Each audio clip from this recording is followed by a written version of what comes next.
Humanities programs impact rural communities, people in all parts of California, high school students, German Americans, young people, hikers, Vietnamese refugees, old people, those in-between people, Hoosiers, no matter what their background, Vietnam War veterans, people who live in the city, Native Americans, and community members.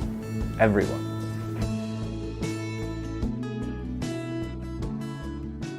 Often we find the best way to convey the value of the public humanities is to show it off, and the Schwartz Prize Award is the Federation's opportunity to do that. The State Humanities Councils conduct almost 1,000 programs a year across the U.S. states and territories.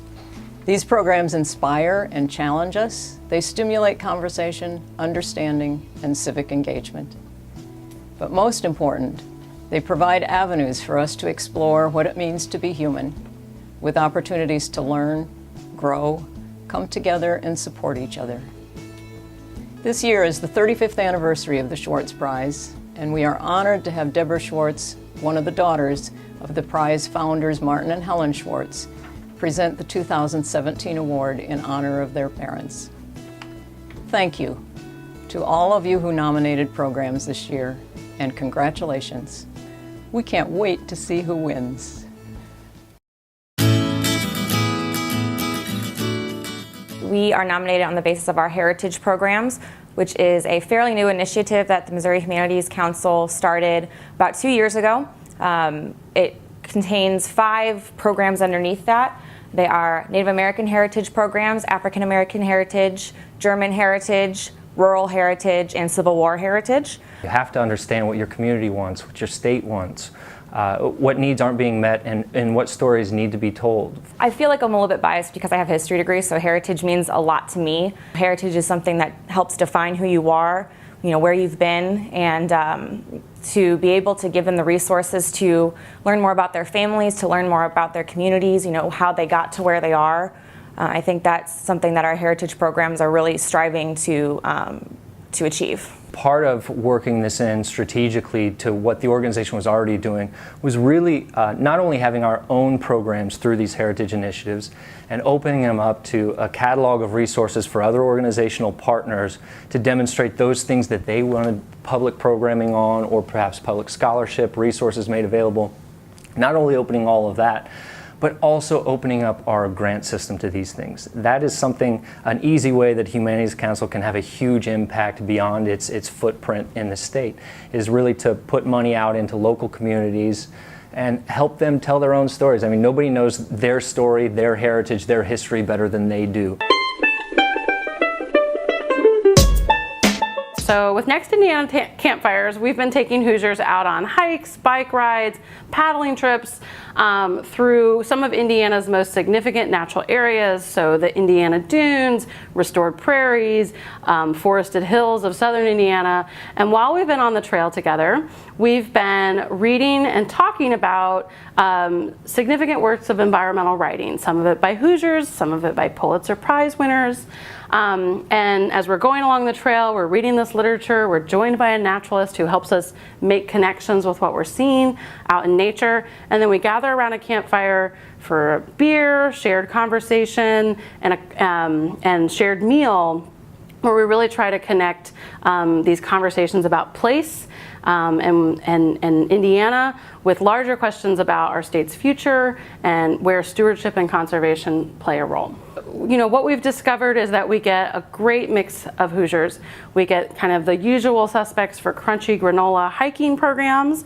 We get humanities nerds who are venturing outdoors maybe for the first time in a while. We get people who are passionate about Indiana and Indiana's history. And we get other people that we've never seen. More than half the people who go on this program have never been to an Indiana humanities program before, and we don't even know if they've been to a humanities program. So it's been an incredible set of conversations and explorations around the state. A Journey Through Vietnam is an oral history project with high school students in Anne Arundel County, Maryland at Southern High School with Vietnam veterans, Vietnam War veterans, and also Vietnamese refugees from the war. The end product of this project is professionally done oral histories of both the veterans, the Vietnam War veterans, and the Vietnamese refugees that are done by the high school students, and they're donated to the Maryland State Archives. I went over to Nam on October 13th, 1968, and I came back on October 11th, 1969. I was lucky enough to get in after 6 months to get out of the field and get back into what we considered civilization, but is still out in the middle of people still bombing you, and you just wanted to sort of enjoy life a little bit because you're just going through this hellacious scenario. The impact that we hear, our students tell us that this is a life-changing experience for them, and they think differently about history and about the experiences of veterans and how they relate to them. And then the veterans and the refugees tell us that they are heard. Many they feel for the first time. They're telling these stories, they feel heard and they feel respected. I'm Julie Fry, President and CEO of California Humanities. As part of our 40th anniversary celebration, we wanted to help demystify this beautiful word humanities and get a broader perspective about their importance. So we asked a group of prominent Californians to explore what the humanities mean to them through short videos, audio records, and written statements. And we called it We Are the Humanities. The humanities, to me, are an attempt to answer, to deal with the most important questions in life, the ones we have that our species has had ever since we've been in this form. These are existential questions that I've always looked to the humanities to answer, and I believe that's encoded in all of us. These videos encourage you to watch, listen, and read as these Californians dig into the deep importance of the humanities in shaping their lives and understanding the world.